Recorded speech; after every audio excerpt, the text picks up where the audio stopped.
भारत का मजदूर किसान दोनों मुक्ति बन करके कौन बनाता है? माता की देखिए और देखेंगे, देव तुम्हारी देखिए और देखेंगे, देखिए और देखेंगे। ओके, इस लड़ाई को जीतना है, इस सरकार को ईंट का जवाब पत्थर से देना है और ये भी बताना है कि किसान मित्र कमजोर नहीं है। कौन बनाता हिंदुस्तान? भारत का मजदूर किसान। ब्रजराज डंडौतिया, प्रदेश अध्यक्ष भारतीय किसान मित्र दीदी मजदूर संघ।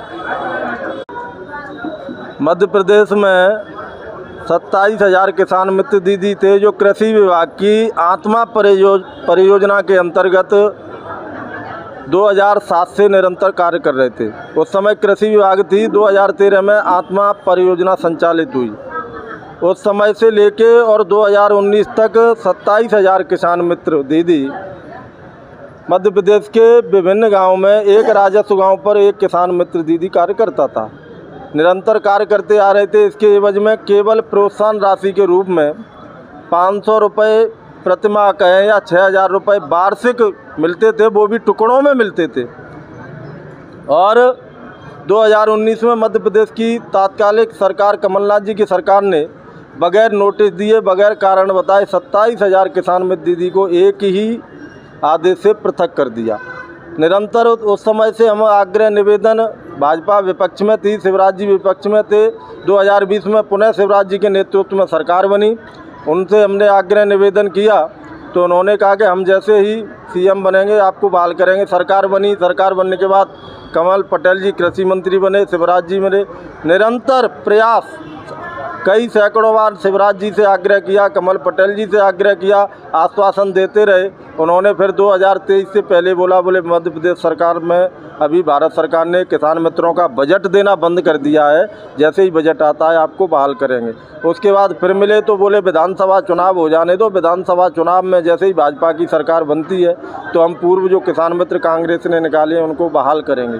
2023 के विधानसभा चुनाव के बाद मध्य प्रदेश में पुनः भाजपा की सरकार बनी। मध्य प्रदेश के पूर्व मुख्यमंत्री शिवराज जी केंद्र में कृषि मंत्री बन गए। नए मुख्यमंत्री डॉक्टर मोहन यादव जी के नेतृत्व में सरकार बन गई। निरंतर प्रयासरत। और जो एक बहाना या गुमराह किया जा रहा था किसान मित्रों को, बजट नहीं है। 26 जून 2025 को भारत सरकार ने किसान मित्रों के लिए नाम से बजट आवंटित किया है, जो कि जिलों में भेज दिया, लेकिन किसान मित्रों को बहाल नहीं किया। इसके लिए हम मध्य प्रदेश के विभिन्न अधिकारियों से, मंत्री जी से, एग्रीकल्चर के डायरेक्टर और पीएस महोदय से मिले तो उन्होंने बोला कि नए चयन की प्रक्रिया किसान मित्रों की जाएगी। हम निरंतर 10, 12, 15 वर्षों से कार्य कर रहे हैं। सब लोग उम्रदराज हो गए और आज नई भर्ती प्रक्रिया की जा रही है। ऐसा क्यों? इसलिए इसको लेकर हम सरकार से आग्रह निवेदन, नई बहाली के खिलाफ या पुराने जो नहीं, हमें बहाल करो। नई बहाली के खिलाफ नहीं है। हमारे भी कुछ लोग आज इस दुनिया में नहीं रहे। कुछ लोग 70-75 वर्ष की उम्र पार हो गए हैं। उनकी जगह पे उनके परिवार के व्यक्ति को लिया जाए। और जो लोग हैं निरंतर कार्य कर रहे हैं, जैसा कि हमारे बीच में संविदा के अध्यक्ष जी भी हैं। संविदा की एक गाइडलाइन है कि 55 वर्ष तक के व्यक्ति को पुनः नौकरी करने का अधिकार है। तो हमारे लोगों के लिए ऐसा नियम क्यों कि 40 वर्ष का किसान मित्र 40 वर्ष तक तो युवा पढ़ता है, 40 के बाद जब जॉब नहीं लगती तब वो खेती की ओर मुड़ता है। तो किसानों के लिए उम्र निर्धारित नहीं होती। किसान 60 वर्ष तक बूढ़ा नहीं होता। फिर सरकार ने 40 वर्ष की उम्र क्यों की? उसका विरोध हम लोगों को बहाल किया जाए। हम सब लोग प्रशिक्षित हैं, हमने अपना सभी समय दिया है आत्मा को, एग्रीकल्चर को, इसलिए हम चाहते हैं हमें बहाल करें। अगर मध्य प्रदेश की सरकार बहाल नहीं करती तो आगे आने वाले समय में एक उग्र आंदोलन और अनिश्चितकालीन धरना प्रदर्शन होगा। निश्चित समय है, कब करेंगे? निश्चित समय है, आगे कार्य समिति की बैठक बुलाई जाएगी। उसके बाद उसमें निर्णय अनुसार मध्य प्रदेश में एक भूचाल आएगा किसान मित्र के रूप में।